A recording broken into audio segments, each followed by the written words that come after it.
This is a Film Stories original podcast.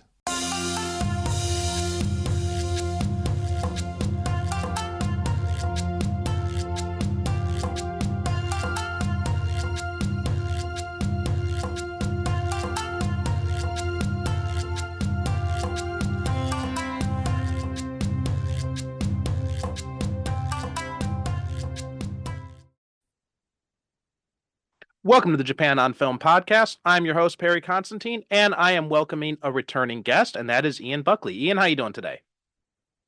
I'm doing well. How are you? I'm doing good. Excited to have you back on. Unfortunately, we couldn't get the movie that you wanted to talk about today, but we are going to be talking about another pretty cool film that I've been looking forward to talking about for a while, ever since my wife picked it up. But before we get too much into that, why don't you remind people again about who you are and what you do?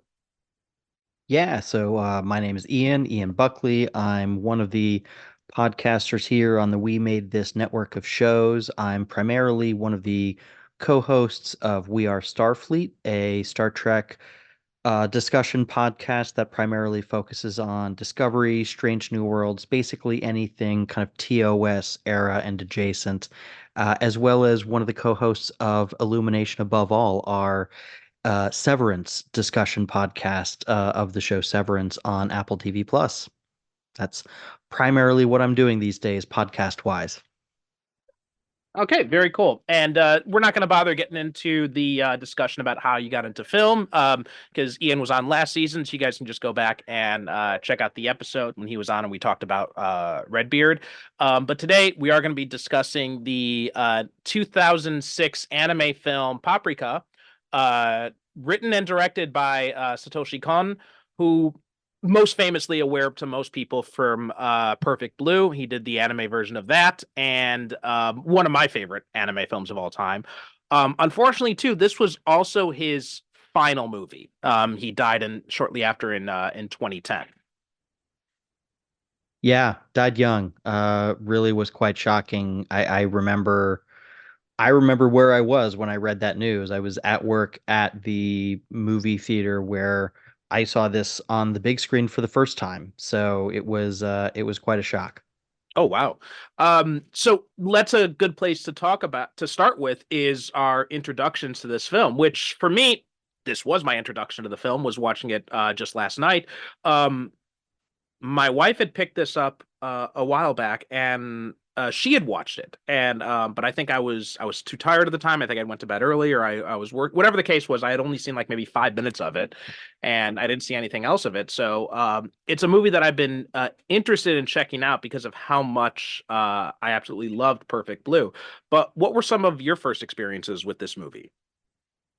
Yeah, so this was one that I think the very, very first time I saw it, I think might have been when it first came out on Blu-ray. It's possible I saw it in theaters when it first came out. But after it came out on Blu-ray, I saw it on the big screen sort of shortly thereafter at this movie theater that I used to work at. We meaning me and several members of the staff, went in early on a weekend day, like before we opened up the theater, and we just popped the Blu-ray into. We had one of our projectors was hooked up to a Blu-ray player for like special events and things like that, where you couldn't get a Hmm. print or a digital file, and we popped in the Blu-ray and just played it on the big screen, and it was awesome. And I've always had a really fond memory of that experience, my first time seeing it, and saw it, a couple times again here and there over the years. And then, as luck would have it, it just happened to be here in the States playing again for, there's like a monthly anime, playing at the movie theaters in the area. And the most recent one happened to be Paprika, so I saw it last week too. Oh, very cool. So you saw it very recently then. Yeah. So yeah, some of the things that stood out to me was, there's for anyone who hasn't seen this movie, first off, spoiler warning, we are going to be talking about there's a lot of stuff to talk about in this movie, and I don't think we can talk about it if we don't spoil stuff. Otherwise, we'll be tiptoeing around a lot of things. Um, but uh one of the things that really stood out to me is the similarities to Christopher Nolan's Inception, which is, probably my favorite movie that he's done. Unfortunately, after that movie, I feel like he's been kind of on a downward trajectory since then, but that's a story for a different podcast. But watching this, I was struck by how many similarities there were, right? From the using the Dream Machine, the DC Mini in this movie versus, the combination of drugs or whatever they used in Inception. To like the whole idea of invading people's dreams, a dream terrorist who goes into other people's dreams and all this kind of stuff. And then you've got this dream investigator. Also, too, interestingly enough, last season, we ended last season talking about the movie Nightmare Detective, which also involves, dream investigators and all that. So this is kind of a nice little companion discussion to that film. But yeah, how did you feel about, because I know you said you saw this before. Did you see this before or after you'd seen Inception? So Inception came out 2010, I want to say. 2010, 2011, something like that. Yeah. Okay, yeah. So I definitely saw this first. Because I saw this within the first. I either saw it during its initial release or Mhm. shortly thereafter for the first time. This came out, you said what, 06, 07? Yeah, this came out in Yeah. 06. At least in Yeah. Japan it did. I'm not sure when it came out in the For States. for sure. Yeah. I mean, certainly the idea of playing within of exploring dreams, of having characters interact with dreams, of there being a breakdown between dream and reality. That's something I've Hmm. always been fascinated by depictions of on screen. Going back as far as like Hitchcock with Spellbound, where like he had Salvador Dali design these dream sequences that he was Hmm. having his characters go into. I've always really loved that. So yeah, I can definitely see like some of those parallels with Inception. Inception has a much more kind of like analog approach to its Hmm. machinery. There's drugs, there's things that are like being jacked into like your veins, like you've got like to carefully balance the like chemicals that are being used. Like it's this very, it's like it's very kind of like chemistry set backyard scientist experimentation, whereas in Right. Paprika it's this very kind of like elegant, very futuristic sort of dream machine that just kind of like you just sort of gracefully lays on your head and you just get to jack into this kind of dream world. It also reminds one of the Matrix a little bit, which Hmm. came out earlier, where you're kind of like laying down and you're getting your body positioned comfortably, and then you're like having this machine put on your head and you're in another reality. Right. So you weren't one of those people who thought like, man, that bastard, he ripped it off. No, but I think it's clear the inspiration, whether or not there was like direct, like he saw the movie and Hmm. was inspired by it. Like this is an Right. idea, like I mentioned the Matrix is a bit analogous as well, and that came out several years before this and could have had an influence on Satoshi Kon. Like Hmm. a lot of these ideas have been kind of in the in the ether creatively during this Hmm. time, especially with the explosion of the internet, because the analogs between the kind of things that they're doing in these movies and the emergence of the internet and the increasing interactivity with the internet that we're experiencing, all of those become apparent as well. Like this is a Hmm. very, in Paprika specifically, a very kind of like cyberspace analog kind of they're jacking into this kind of dream world, and they're like surfing the dream network that they've created amongst all these dreamers that is becoming Hmm. more and more active as more dreams get digested into it. That was something I thought was pretty interesting, the whole idea of like this collective unconsciousness and all that. And one of the things I liked about this compared to Inception is that I picked up on this when I was doing Inception for a class discussion, and because I'd seen the movie, about a dozen times or so, and then rewatching it for that discussion and just kind of like paying more attention to it, I was thinking about the whole idea of like all these rules in the dream world that Inception established, right? It's like, you have to do this to go deeper and then do this and this and this. And I'm just like thinking about, and it's like X amount of time in the dream world equals X amount of time in the real world and all that. I'm just thinking like, that feels like such a contrivance just to, move the plot along. Whereas I feel like this film does a much better job of capturing how chaotic dreams actually are and how it is like just this world where anything can and will happen. Yeah, it's these different storytelling approaches of where in Paprika you are literally just right in the beginning, you're thrown right into a Mhm. dream therapy session, and you don't know what the hell a dream therapy session even is for another 20 minutes of the movie. Right. And from that point on, you are just in the story. Everything pretty much makes sense by the end. It gets a little wacky, but the Mhm. basics of what has happened, what has been happening, what has happened to all of these characters, you have all of that information by the very end of the movie, but you have to wait until almost the very end of the movie Mhm. until you get all of that information. It really is not front loaded, whereas Inception kind of takes the opposite storytelling approach. Right. It gives you kind of all the information ahead of time so that no one has to explain anything later on. Nothing has to be kind of like awkwardly inserted in exposition or in dialogue later on in the movie to explain something that happened an hour earlier. Like, I'll be honest, there's a little bit of that in Paprika where a Mhm. character will just sort of say something casually in dialogue in the last 20 minutes of the movie, and that makes something click for you of like, oh, Mhm. so that was the connection that these two characters had, and I didn't know that until then. Um, Inception, on the other hand, maybe it's a little bit clunky about it, but that's the purpose, in my Mhm. view, as an audience member, of front loading all that information so that it doesn't have to backtrack and do anything later. Right. It's also a good way of showing those two different styles of filmmaking or storytelling, I guess would be a more accurate term, versus, how Japan tends to approach storytelling versus how America tends to, or even, the UK, since that's where Nolan's from, tends to approach storytelling. I guess the more Western perspective, it's probably better to say. But this idea of how, and we kind of touched on this a few episodes ago when we talked about the horror movie Pulse, and it's something I also realized Mm, with One Missed Call, was the idea how you're dealing with things that have no real scientific basis, no real research basis per se. right.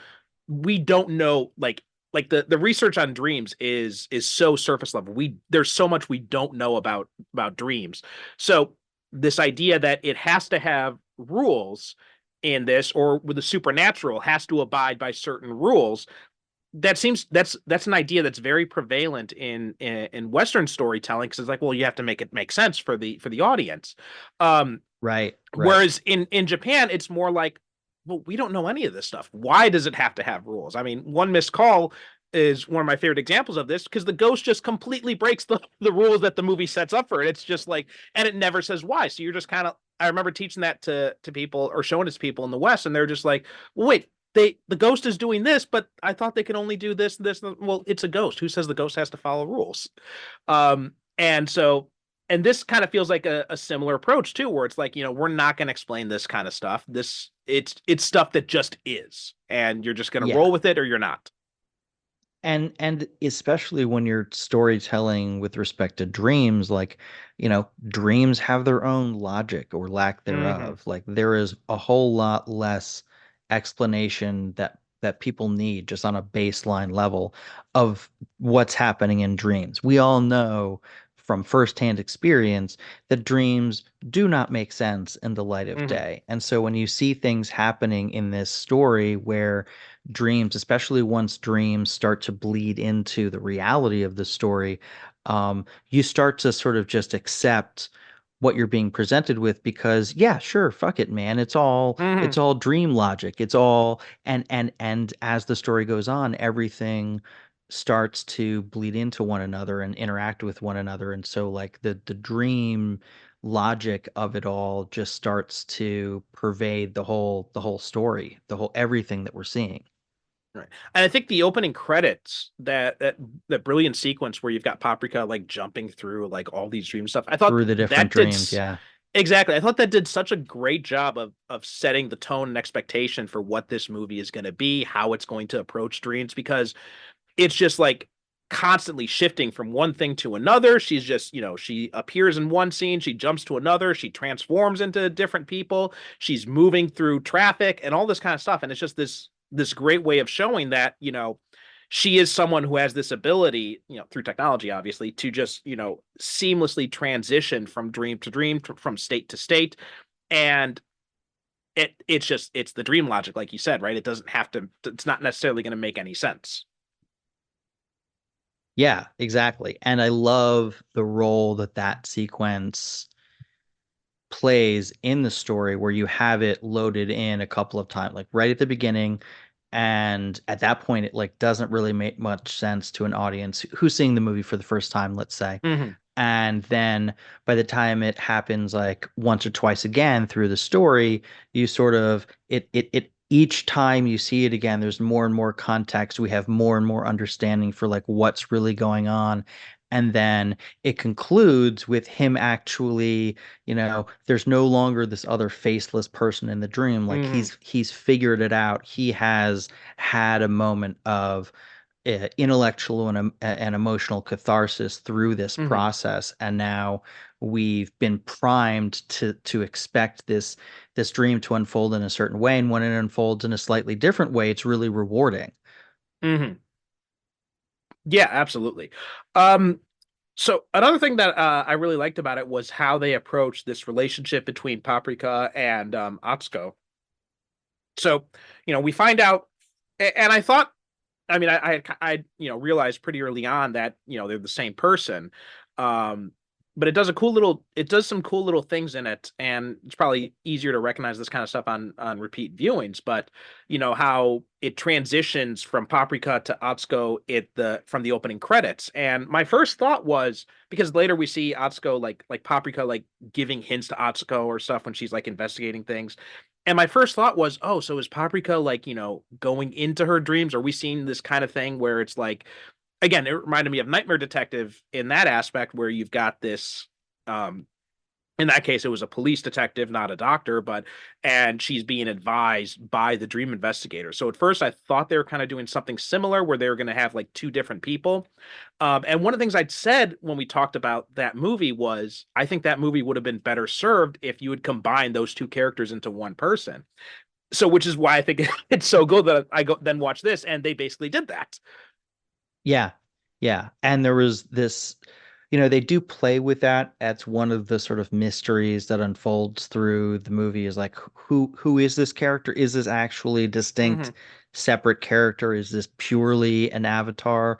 Or is this sort of some other entity that is part her, part dream world, sub collective unconscious, Mm-hmm. whatever.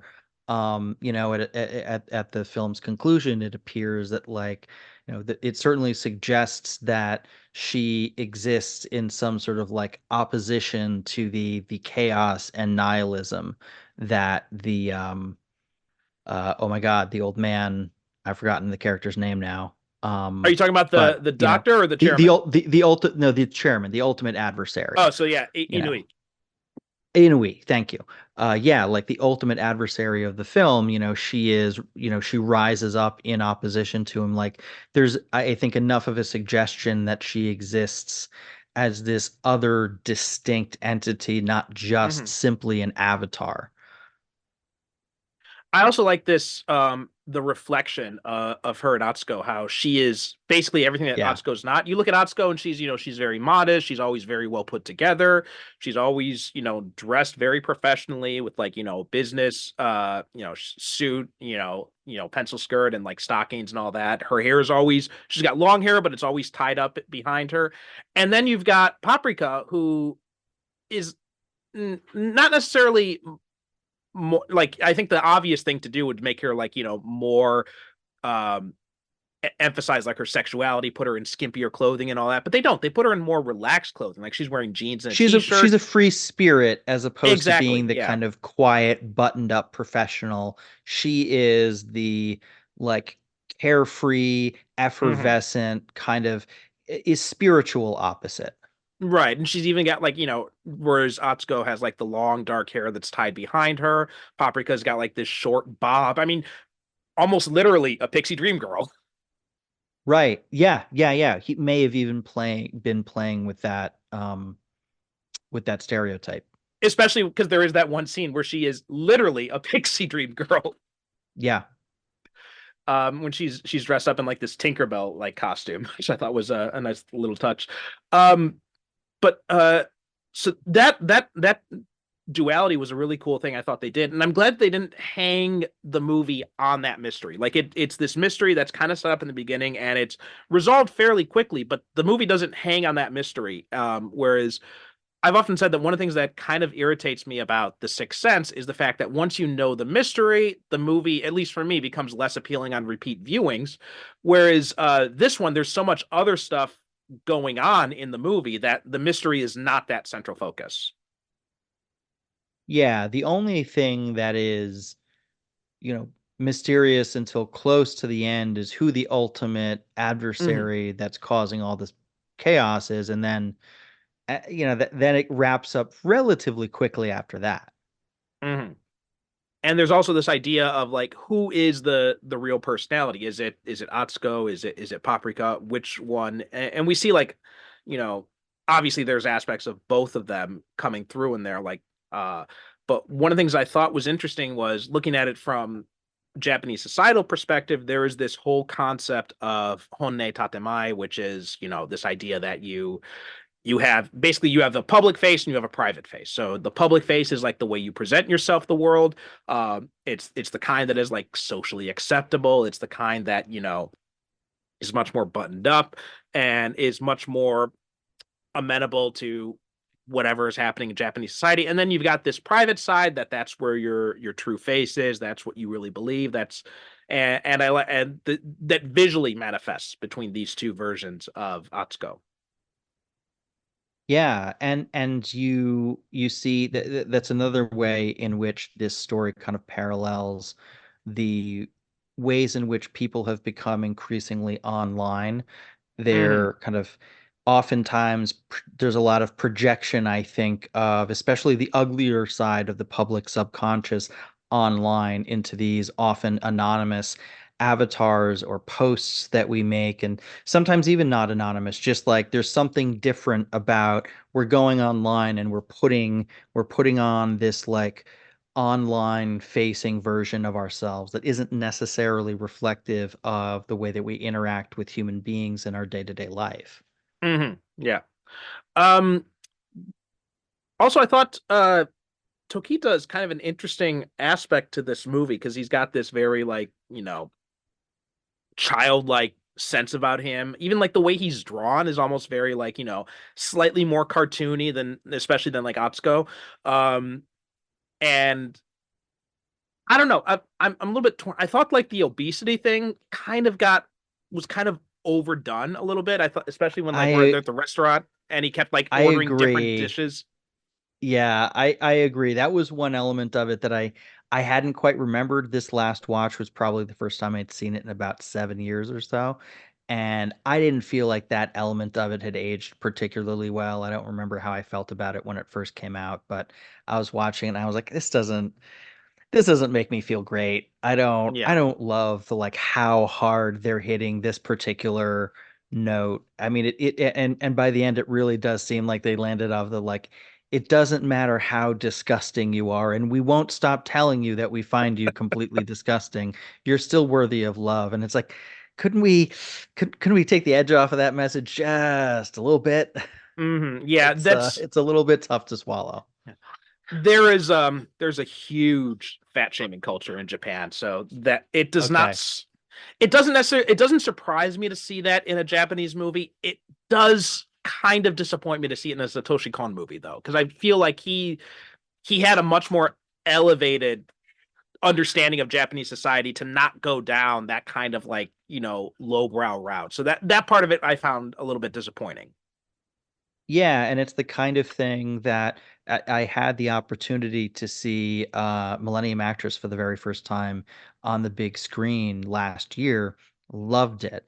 And I don't remember there being elements of that kind of culturally aged as poorly as the way that felt like it had, and that movie's 10 years older. So yeah, I was a little surprised and disappointed that that was such a I didn't remember that being such a big element of the characters' lives in the waking world, and I was a little over it by the time by the time the movie ended. Same here, yeah. Well, even like comparing it, I haven't seen Millennium Actress, but even comparing it to Perfect Blue, because you had a larger size woman in that. But even still, there was I don't recall any like kind of like fat shaming or any kind of like emphasis. The film putting any sort of emphasis on like how disgusting she was or anything like that. Right, there So wasn't constant commentary in almost every exactly. scene with those characters the way there was in this one.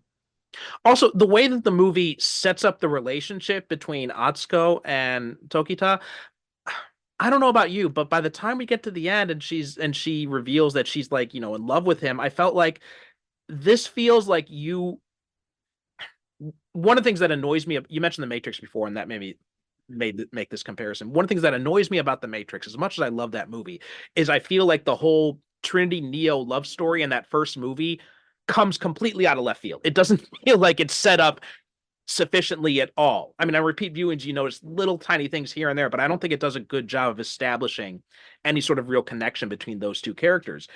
And I kind of felt a similar way in this one, but in a different sense, where I don't feel like they spend all this effort to try and emphasize the fact that, oh, he's this fat slob, he's got like this childlike wonderment, and Atsuko's always kind of annoyed with him, and then at the end she realizes she's in love with him. I felt like you set it up to be like you did too much to kind of build up expectations that it wasn't go this way, that by the time it does go this way, it does feel like it's a little bit out of left field. How about you? What did you feel about that? I agree, and because I think in part, unless there was supposed to be a hint with all of the times that she makes comments on like how he needs to take better care of himself, how he needs to be more careful, where it it seemed like it was really mostly just taking digs at his size or his clumsiness or whatever, his childishness.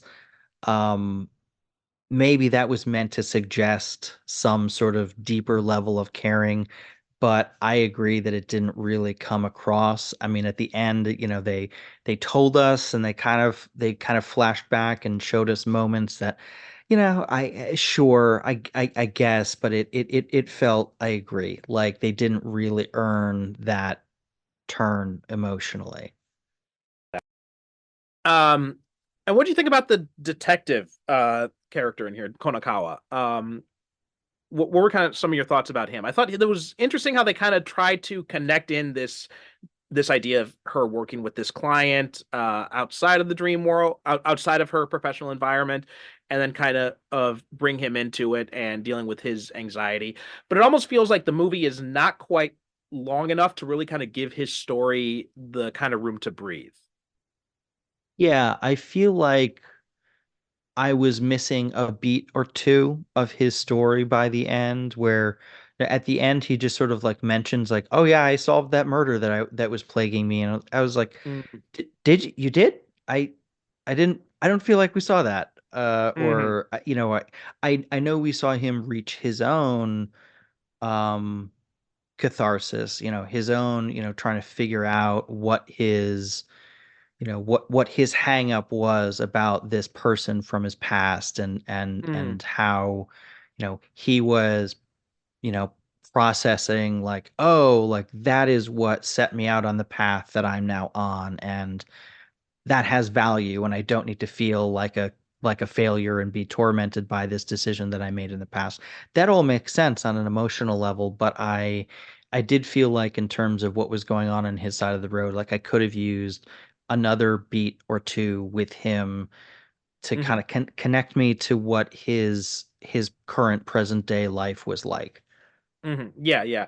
Well, also too, because it's not like they were reaching for time limits here. I mean, the movies, it's not long It's movies. short. It's like Yeah, it's it's 90. 90 minutes Yeah. exactly. Yeah. So I mean, they had more space if they wanted to go and develop it. So it did kind of surprise me that they kind of felt like they shortchanged that a little bit. Yeah, I don't think I needed much more, but I wouldn't have minded a little bit more. Right. Yeah.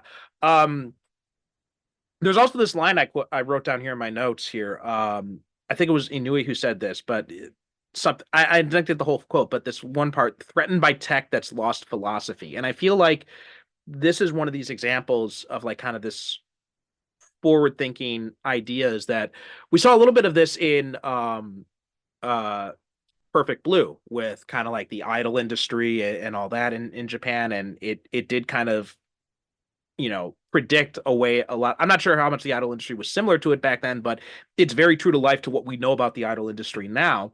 This one too, this idea of technology, but technology that's kind of lost its own philosophy. I feel like that is so applicable more so now than it was in 2006 to the tech industry as a whole, because back in 2006, we were all extremely excited about the possibilities of new technology, this idea of like, this is still when people thought like of Elon Musk as a real life Tony Stark before we knew that he was, a fascist and a fraud basically.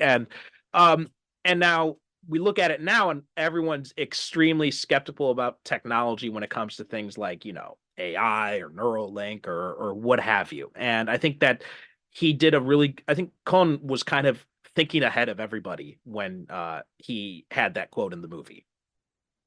I agree. I think that's one of the ways in which his work continues to be, so, like you said, so forward looking and exciting and relevant. Like the fact that was produced and came out like in what year two of Facebook being a thing. Like we're talking early days of the Mm-hmm. social internet, and we've seen what an unstoppable monster that has become, like what a plague on our society that has become. And like, sure, there are always going to be innovators and consumers too, like us, who Mm-hmm. are going to look at the technology and be able to point to individual instances of good that it's Right. done for our society. But I'm not convinced anymore that when we look at it in its totality, if we're still around to look at it in retrospect, that it was a good thing for humanity overall.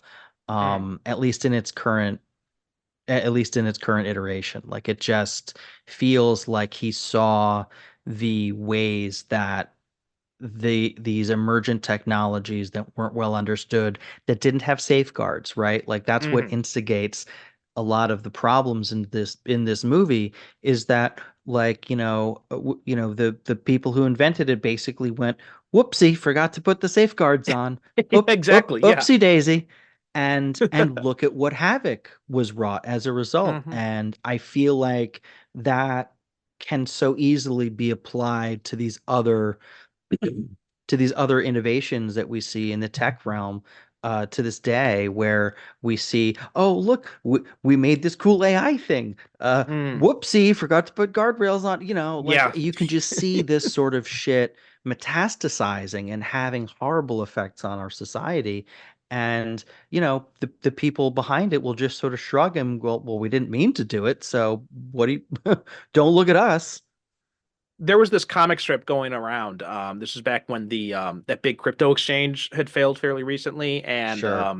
and it was like the tech industry, and it was this move fast and break things. They had this guy like with a big hammer and smashing a piggy bank, and then he takes the broken piece of the piggy bank, hands him to Uncle Sam. It's like fix it. I'm like, yeah, that's basically the tech industry, and I think this movie really shows what we should have all been thinking of. Because even, I mean, this is even pre-iPhone, right? And when the iPhone came Yeah. out in, what was it? That was 2009, 2010. We were all so excited about it. Oh my God, look at all the things this device can do. Look at how much it can make our lives convenient. And yeah, it has, but also now there's never a time when I'm not without my phone. So there's that aspect of it too. Right. It's now become an indispensable part of our Hmm. lives. And if you don't have this thing in your pocket at all times, you're strange. There's something wrong with you. Or you can't even function in society. Like Or you can't function in society the way other people can. And if you yeah. decide you don't want to, that's fine. But if you want to Mm. be, you know, at the same speed as everyone else in terms of how they interact with our culture these days, yeah, you got to have it. Got to have the latest thing. And more than just like interacting with the culture, just like, basic functions in society. Like, for example, I live in Japan, but I have a US bank account, and I was dealing with a client recently who he used one payment app to receive funds, and I use a different one. And he's like, "Well, can you?" And he said, "Well, this is the payment app I use." I'm like, "Okay, well, let me just sign up for an account with that." And but I couldn't sign up with it because I didn't have a US based mobile phone number that was tied to my name. All I have is like a voice over internet number. So they would not take that. They wouldn't accept that. So even like basic banking functions and things like that, you can't really do unless you've got this device on you all at all times. Right. So yeah, I thought it's so interesting when you look at and again, taking it back to the other episode we did on Pulse, very forward thinking creators we have in both the case of Satoshi Kon with this movie, Kiyoshi Kurosawa with that movie. And it is real fascinating to see how like these guys were really thinking ahead of everybody else, and they're like, let's take a step back, let's think about this before we start rushing into any of this new technology. And everybody else just got, went the opposite direction. Yeah. Yeah, it is funny. This definitely falls into the genre of movie of like they tried to warn us Hmm. where the creatives in our culture were like telling us, screaming at us, do not let this get out of hand, do not let this get out of Hmm. control. You need to be conscientious when you're making these great big leaps in technological innovation, and everyone just goes whatever. Yeah. And what did you think of, let's talk a little bit about Inui then, because, his whole idea of that he has to protect dreams from mankind's influence. And, I think this is really hinted at when we see his office. And I remember commenting to my wife, I'm like, dude's got a lot of plants in his office. Yeah. But his like Yeah. kind of obsession with the natural world and all that. Yeah. Well, I think obsession is right. I think he does represent, I mean, you see at the very end, it's literalized. You have the light and the dark in battle with one another. And, Hmm. I think that his level of, concern for order and for the world to be a certain way is he had a certain kind of like toxic conservatism to him, Hmm. right? Like he was trying to you know, keep things the way they had been because they had been that way and that's the way things ought to be, and was willing to do anything, including basically destroy the world in order Hmm. to keep things the way he thought they ought to be. So he was someone who's, I think a good example of someone who, you know, a villain who had like a reasonable point or two in what they were saying, had some reasonable perspective, or some kernel of a reasonable perspective in their motivation. And then, of course, they have to take it to this megalomaniacal, I'm going to then destroy the Hmm. world and everyone in it because we are a fallen people kind of place that you see a lot of these villains take it to. But, Right. yeah, I thought that when it came to some of his perspective in terms of saying, like, we have to be thoughtful about the way that we embrace and evolve technology and the way that we enmesh ourselves as a society, as humanity, with technology more and more in the future, and making sure that we're doing so in a thoughtful, philosophically sound way. Yeah, I thought they could have done a little bit better job between that transition between that idea, which I think he's got some very good points there when he's talking about he's worried about mankind's influence on the dream world through the dream therapy stuff and the DC mini designs, and this idea that humans are just going to corrupt this thing with technology like they corrupt everything else. I thought that was a very very good point he was making. It's Yeah, very, I think Cohn himself would have argued something along those lines as well. But I think it does kind of go. He gets a little bit too mustache twirly when we get towards the end there. right, right. Yeah, he gets all murdery and Hmm. all destroy the planety.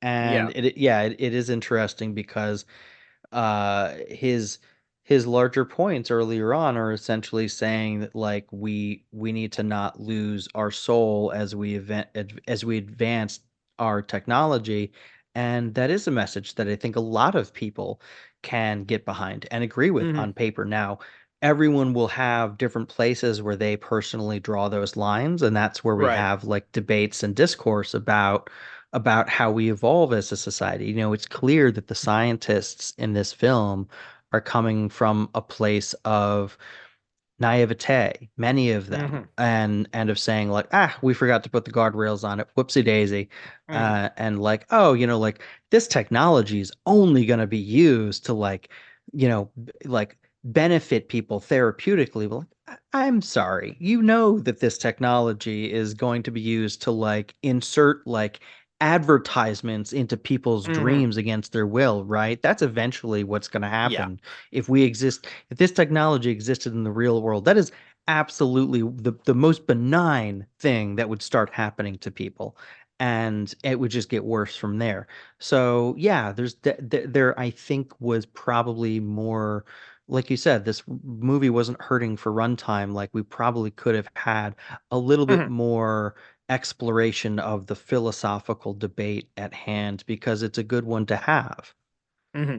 And I am curious about, because this was based on a novel. So I am curious, like, what how the novel approached it, because Wikipedia doesn't have a whole lot of information about the novel, but I am not seeing Inui mentioned anywhere in this. And so um it mentions it does deal with a car company executive who's suffering from anxiety. You have Osanai, the younger doctor who's obsessed with Atsuko, but I don't Ugh, see any right. mention of Inui, and I thought that was, and I know that, I know this from doing research on Perfect Blue, like that was also based on a novel, but Kon basically just took the very basic outline of that novel and he just changed everything else about it. He just wrote this basically an original story around that very basic concept. Apparently there is the live action movie, which apparently is much closer to the novel, but is also apparently not as good. Mm, Hoping someone will want to talk about that one day, because I am curious to see what that's like. Again, different yeah, me story for a too. different podcast. But so I am wondering, like, how this compares to the novel in that way. Like, was the character of the Inui created just for the movie? Was he originally part of the novel? How did the novel deal with him and all that? So I'm not sure if you have any familiarity or any deeper knowledge of the novel than I do. No, I don't. I had forgotten that it was based on that source material, and Okay. so I am equally in the dark. Okay. Um, but also I think what you were saying too about how that, how they forgot to put the safeguards on it. And I think that goes, it really showcases when they show, Tokita's, like childlike, almost enthusiasm. And I guess too, this could also explain his overeating, right? His indulgences. Because I'm thinking about this as a father and looking at my kids, they're toddlers. They have no real concept of the idea of consequences. Like my daughter wants to have chocolate all the time. She has chocolate all the time. She's not going to be able to eat dinner. But or Right. even like my son, when he's climbing up on things and he's not worried. He's not thinking about what happens when I climb up and then I'm not steady on this and I'm going to fall down on my ass. And it's just and then inevitably he does fall down on his ass. Inevitably, my sister will get sick when she eats too much candy. And my daughter, not my sister. But and and so it is that kind of idea of like, they're these tech guys, they are basically like children who can't control themselves. Yeah, exactly. He's, as they say, a childlike personality, Hmm. acting on impulse, acting on what will make him feel good, and yeah, essentially living consequence free. Is that he is in that state of naivete that we talked about earlier, where he just does not understand that there could or even would be negative consequences for what he's done. He's just so laser focused on, all right, but I can do this thing, so I'm going Hmm. to. I think that's also another reason why like the love story aspect of it doesn't quite sit well with me, because it feels I mean, not to say that women are a prize, but it does almost feel like he is being rewarded in a way without having to go through any sort of real change in his way of approaching the world. Yeah, and another thing about that story is what I would have appreciated seeing more of, even in flashback, although it wouldn't have been as elegant, but just, they talk about that they developed this machine, this technology together. Mhm. She says it a bunch of times, and yet you only see him doing work on it, and you never really get a sense of like you get the sense that she grew affection for him and fell in love with him during those Mhm. years spent working closely together, but we never actually see any of that, Yeah. or even get the sense that she was an equal part of this partnership developing this technology. You only really ever see him operating alone in his workshop, being a creep. Mhm. Yeah, and I'm also going back to the whole relationship between Paprika and Atsuko, this whole idea of like not quite knowing which one is the true personality. Um I'm not sure. Are you a comic book guy at all? I am, but infrequent. Okay. Are you familiar at all with Moon Knight in the comics? Not in the comics, only the show. Okay, well the show, I mean it touches on it a bit, but there is that idea in the comics of like, he develops these alternate personalities. And I think one of the things that in a way kind of disappointed me about the TV show was that it it it completely changed the dynamic between two of these personalities, the Mark Spector and Stephen Grant personalities. Where in the comics, Mark Spector, he is this ruthless mercenary who's built up a fortune by traveling the world and doing all this reprehensible stuff, and then he uses that money to create this Stephen Grant identity, who is basically Bruce Wayne, billionaire playboy. So it's like kind of like he's trying to, and one of the kind of things that happens over the course of the comic is that he's like trying to almost hide from his true self through this Stephen Grant identity, right? He's trying to like reinvent himself into this more socially acceptable version of him. And I noticed a lot of parallels between how they handled Moon Knight and the multiple personalities in the comics, and how Paprika and Atsuko have that kind of relationship between them. Because there is this kind of question that pops up several times where like, who really is this guy, right? Is he really Mark Spector now? Is he really Stephen Grant? And I think a lot of those same kind of ideas I felt echoed in the Atsuko Paprika relationship. Yeah, yeah, I agree with that. I think that question of, how much of how much of the Paprika identity is distinct, how much of it is actually Atsuka, is that her name? I forget Mhm. her Atsuko, name. yeah. Uh, and I think that's the sort of lingering question that the movie leaves the audience with, that is probably the most compelling, and is one of the things that is interesting to try and track on rewatch, the kind of the clues that the movie gives to you. And I don't think there is like a clear answer. I mean, I think that to me it's clear only that it is not a direct, pure, like one-to-one avatar of Atsuko. It is a like there is some other element in there that allows her, for example, to stand up to the chairman at the very end. Yeah. Yeah, I think it is, like with that whole, I think it's kind of these extremes, going back to that whole Honne Tatenai thing. It is these extreme versions of who she really is. But like we see when she kind of emerges as that kind of merged form of Atsuko and Paprika, that's really closer to what she really is like. Yeah. Um, were there any other things that you wanted to mention that we haven't talked about so far?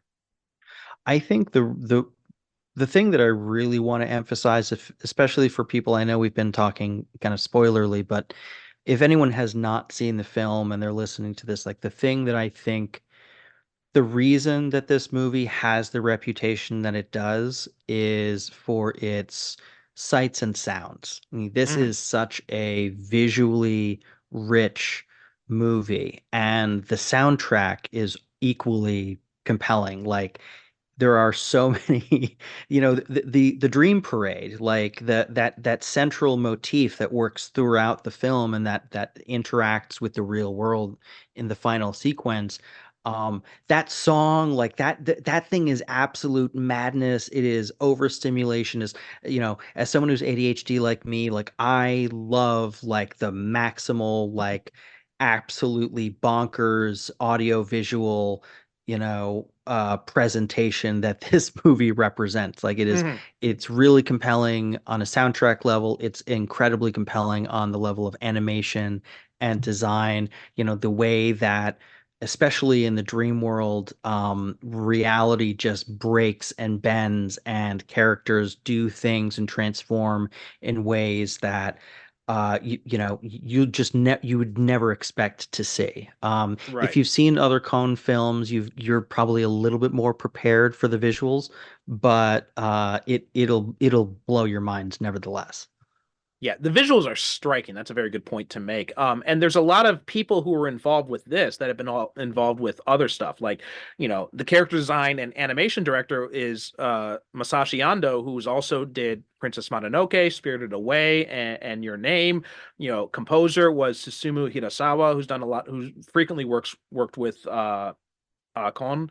And Madhouse, one of the most famous animation studios. They did the animation for this. So it's you've seen a lot of this kind of style before. So if you're familiar with like Spirited Away or Your Name or uh Perfect Blue, I don't know why I just suddenly had a brain fart on that, then you're definitely prepared to go into this movie. And in terms of Cohn's films, like so far, I've only seen this and Perfect Blue. And if I was going to rank these two, I think I would prefer Perfect Blue to this, but that's not at all a dig on this movie. It is still, it's just more a reflection of how amazing Perfect Blue was.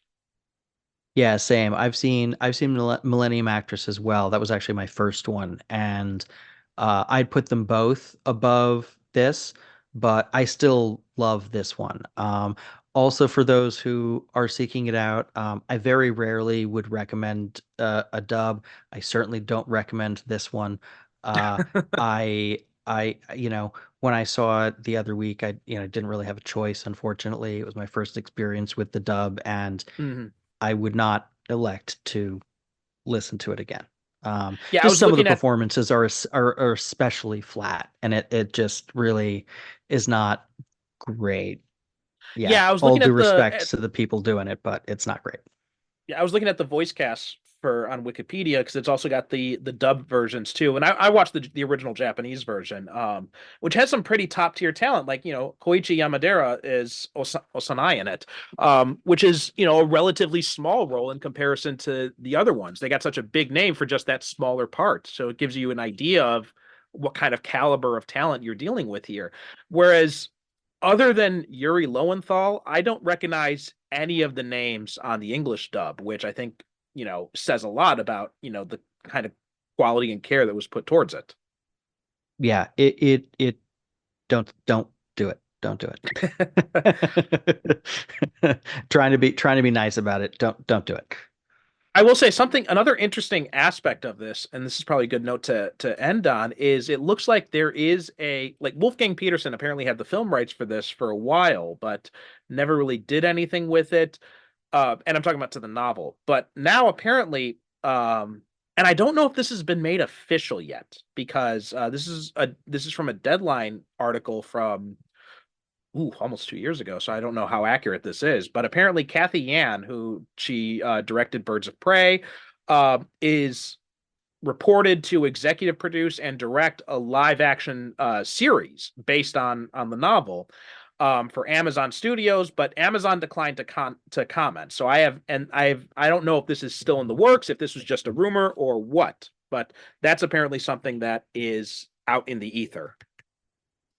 Yeah, I'm always skeptical of live action interpretations of especially anime. I mean, I Mhm. know that we've probably seen a couple of decent examples in the last year or two come out, but especially with movies like this that rely so much on the unique ability of animation to render images that just cannot be produced believably in live action, even with the most sophisticated and expensive CGI, which these series inevitably will not have access to. It just feels like like a little bit like missing the point. Like a great version of this thing already exists. I'm not saying you can't give it a try. I'm just saying I don't usually have a lot of hope for these projects. I'm cautiously optimistic, assuming this is a real report, because so far I couldn't find anything else about it. All the articles are based on this Deadline report, so I have no idea and I cannot find anything more recent about it. So I have no idea if this is actually happening. But if it does happen, I think Kathy Yan would be a very interesting choice. Like, I had some issues with Birds of Prey in the adaptation side of things. Like, Cassandra Cain is my favorite Batgirl, and I despise what they did with her in that movie. But again, discussion for another podcast. In fact, if you go back to my other show, Superhero Cinephiles, we did talk about this movie, so you can listen to me vent about that there. But I thought a lot of the visual stuff she did with like Harley's, like, kind of like the way, like, I guess best way to describe it is like Harley Vision.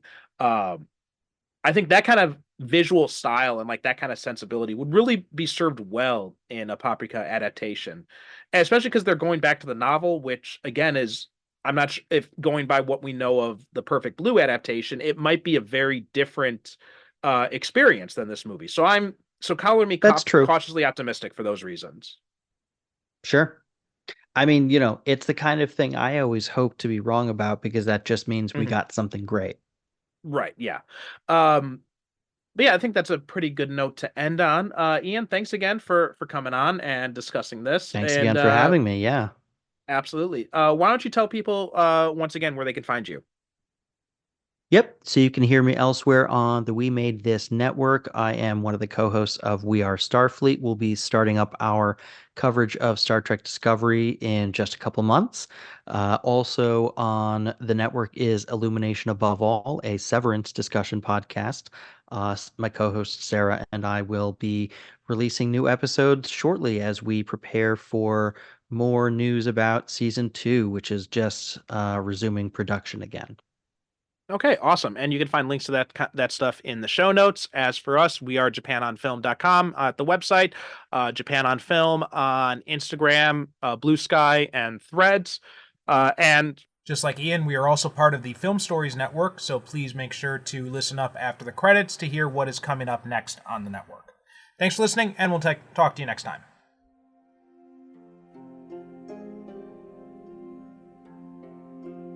The Japan on Film podcast is produced by me, Perry Constantine, in conjunction with the Film Stories Podcast Network. Visit japanonfilm.com for show notes, episodes, and information about being a guest yourself. You can also reach out to me on the website's contact form if you have questions or comments about Japanese movies or the show itself. The show is at Japan on Film on Threads, Blue Sky, and Instagram, so please be sure to follow us. If you'd like to support the show, you can donate on japanonfilm.com, purchase from our advertisers, or leave a review on Apple Podcasts, Spotify, or wherever you get your podcasts. Join the Film Stories Podcast Network Discord from the link in the show notes to connect with me and many other cinema fans and podcasters.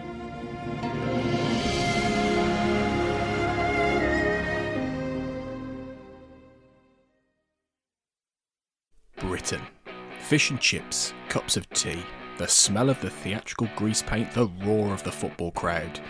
A diverse nation grappling with its own long, complex history, always with one tongue firmly in cheek. Over the last century, British film has ebbed and flowed, from Ealing comedy to carry-on sauciness, from the British New Wave to Cool Britannia, from Hammer Horror to Hammer Horror again.